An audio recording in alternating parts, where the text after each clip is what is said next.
Hey there, it's Ryan Ireland, and welcome to another lesson from Majingo. In this one, we're going to talk about how to get up and running with a local hosting environment powered by Valet. If you're not familiar with Valet, it is a development environment tool for Mac OS, and it's created by the folks behind Laravel. And it really is dubbed as a development environment for Mac minimalists. And there's no vagrant machines to spin up, no messing with your host's file or anything like that. And they even have the ability to publicly share sites via local tunnels. So Laravel Valet does take a little bit to get up and running, but it's not that bad. I'm going to show you how to do it from scratch. But first, let's talk a little bit about what Laravel Valet is and what it can do.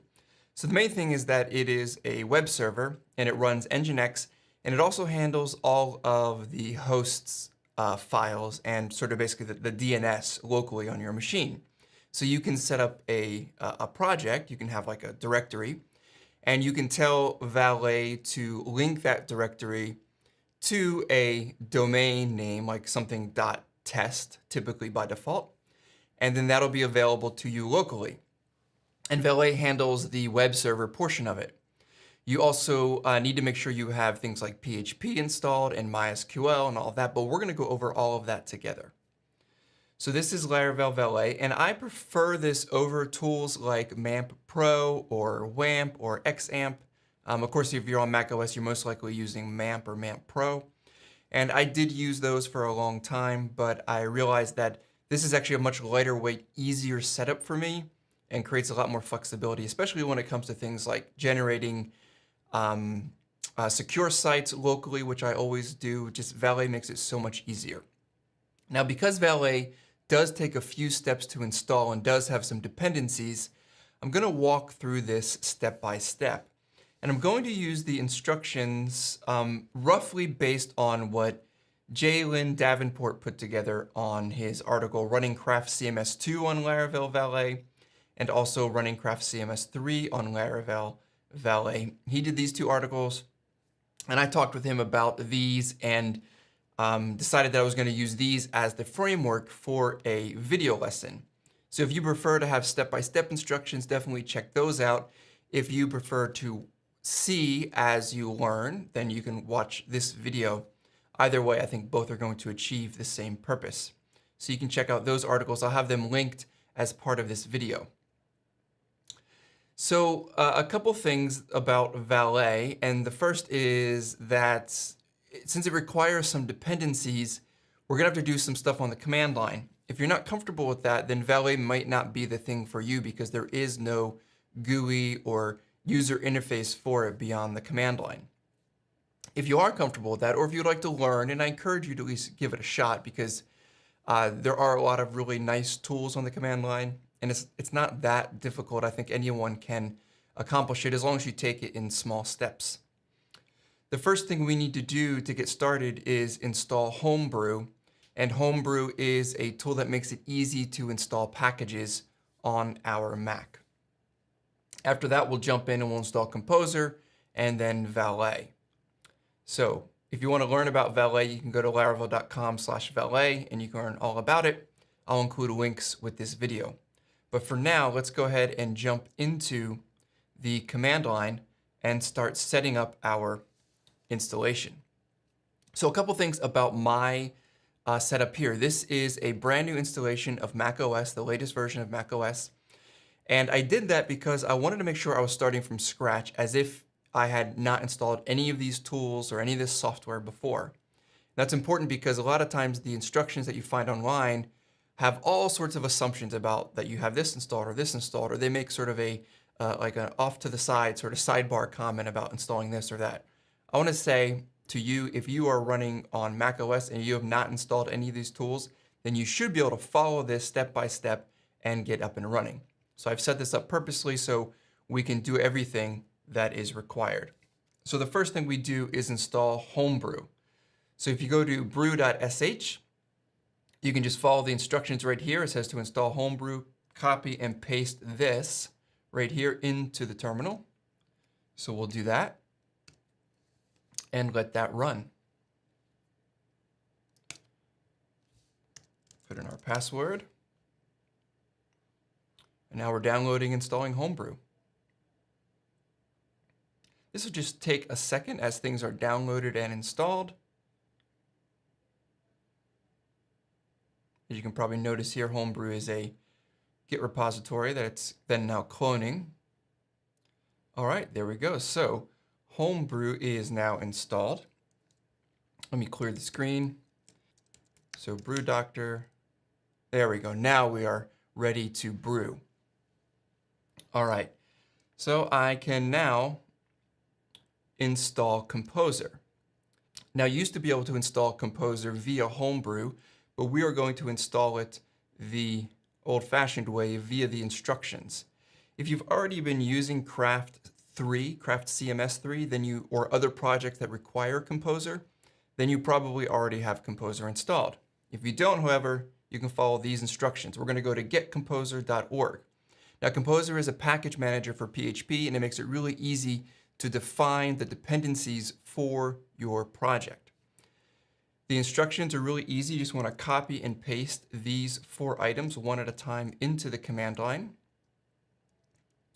And once you do that, there'll be one last step that I'll show you.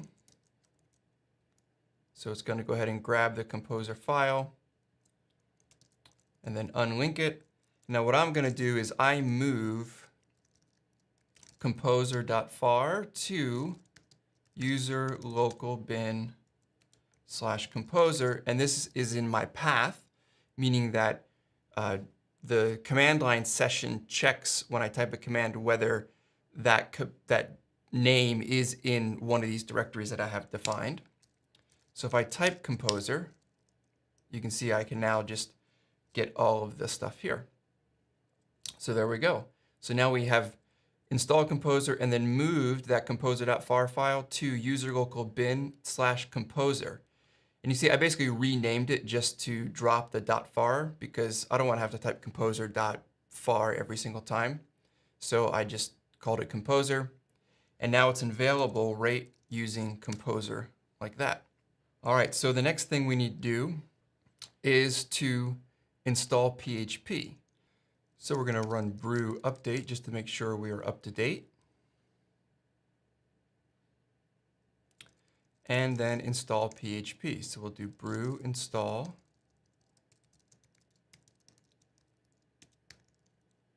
PHP 7.1.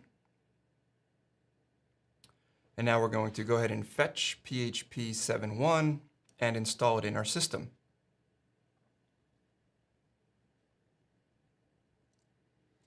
All right, there we go. Now we have it installed. And the next thing we want to install is mcrypt.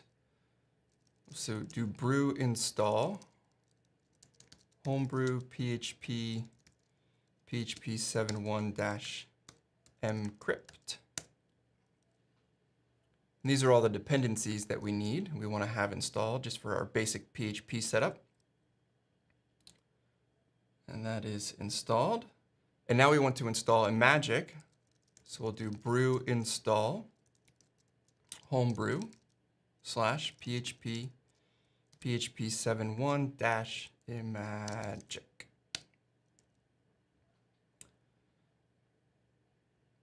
And this will give us the image transform stuff that we like to have. There we go. Now that is installed.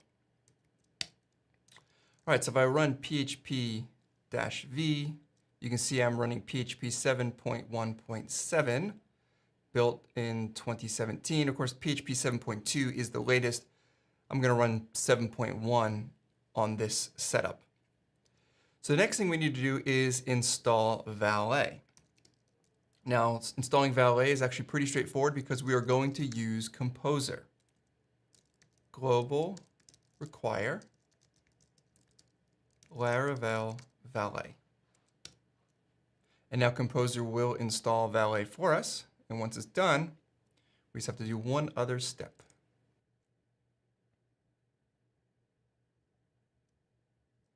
All right, there it is, all set. So after installing Valet with Composer, I'm going to add Valet to my bash profile so it's in the path. So we'll go into my bash profile. And then right here at the top, I'm just going to add in export path and then composer vendor bin into my path. Now, if I open a new window, type in Valet, you can see I get a list of all of the Valet commands. So now we need to run Valet install. This is going to run the install script for Valet. So at this point, we're getting Nginx installed, we're getting DNS mask installed, which handles all of the local DNS for our Valet-powered sites. And there we go, Valet installed successfully. So at this point, to make sure that everything is working, we're just going to ping a .test domain to see if there's a response. Right from the command line, I can do ping something.test. And I should get response back because Valet is going to respond from .test domains. And I do. All right. So now we still have to think about our database server as well. I'm going to install MySQL, and we're going to use brew. So we'll say brew install MySQL. And brew makes this really easy to do. It's just a 3-word command, and it handles all of the downloading and compiling for us. We don't have to worry about doing that on our own. There we go. And MySQL is installed. If you want to, you can install MariaDB as well. I'm just going to run MySQL at this point. Okay, now let's go ahead and set up a site to test out our new Valet installation and see how it works. So the first thing I do when I create a new project is, of course, create the project directory. We'll just call this one My Site. And then I need to add my files. In this case, we're just going to do something static, really simple. So I'm just going to use Vim to create an index.html file. And here I'll go ahead and add in just an h1 just so we have something to render in the browser. And then I'll save it. All right, so now I have my index.html, and I need to now link Valet to this directory. So we use Valet link, and then we tell Valet the name that we want this to be available at in our browser. So basically the domain name, and we'll just call it My Site. Now Valet will automatically add .test to this. We don't need to add that. And we are now telling Valet, we're saying, Valet, please link this current working directory we're in, which is My Site, to My Site, and then .test. And then Valet is going to create a symbolic link to this special Valet sites directory. And if I run Valet links, you can see a listing of all of your sites.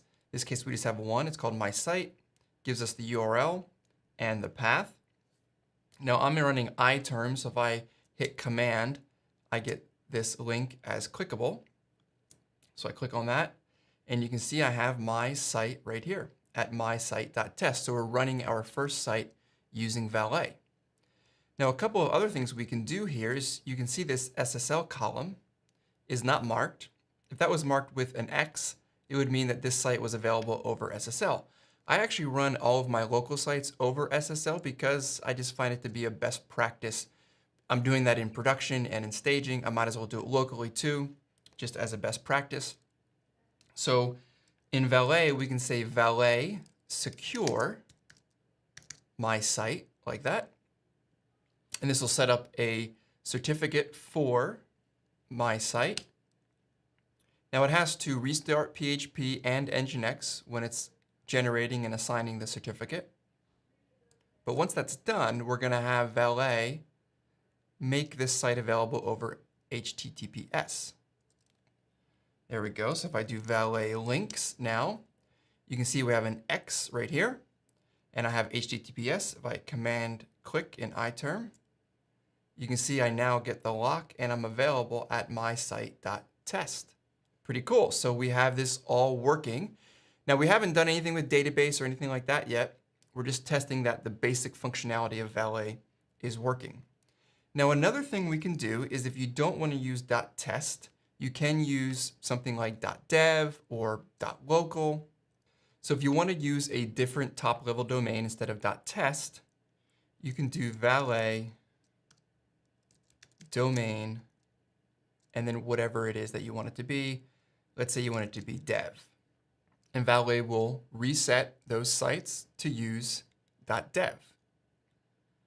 Now I believe Valet used to use .dev by default, but .dev I think is now an actual valid top-level domain, so it switched to .test. But I have some stuff that actually still running .dev, so I prefer .dev personally. There we go. So now if I do Valet links, you can see that it has been switched to .dev. Everything's been regenerated for it, and my site .dev is now available. So what I want to do is now go ahead and make a new directory, and we'll call this one, let's say Craft 3. So we'll go in there, and we're going to go ahead and install Craft 3 using Composer. So we'll say Composer, create project, Craft CMS / craft. I'm going to do it right here. And our stability is going to be RC. All right, so we're getting all the dependencies now for Craft. If you've installed Craft 3 before, you're familiar with this.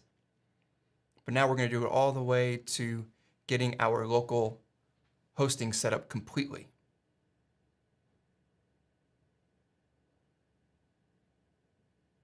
All right, there we go. We have our Craft installation all set up.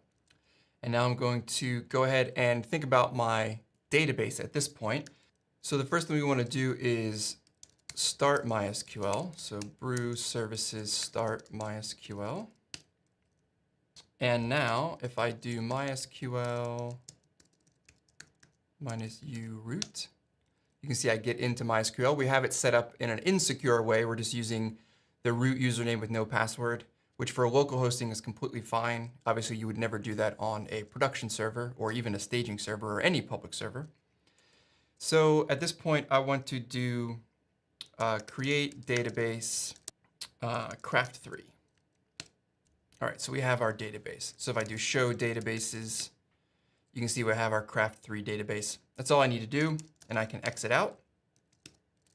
And I'm still in my Craft 3 directory here, so I'm ready to run Craft setup. So I'm using MySQL, localhost 3306, root is our username, no password, database name we just created is Craft 3, no prefix, and install admin. Let's do training@majingo.com, and our password for the account. This would be Craft 3. So we're going to do craft3.dev. Or we haven't created that yet in Valet, and I'll tell you why in a second. So we're installing Craft. So it's not populating our database with the tables and the pre-populated data that we need to get started. All right, so Craft has been installed successfully. So remember I said we haven't yet used Valet for this project. If I look at our Valet links, you can see right now we only have my site here that we created earlier. Now if I look at our Craft project directory here, you can see we have all of these Craft supporting files. We have like our vendor and storage and templates and all that. And we have our web directory. Our web directory is our public directory.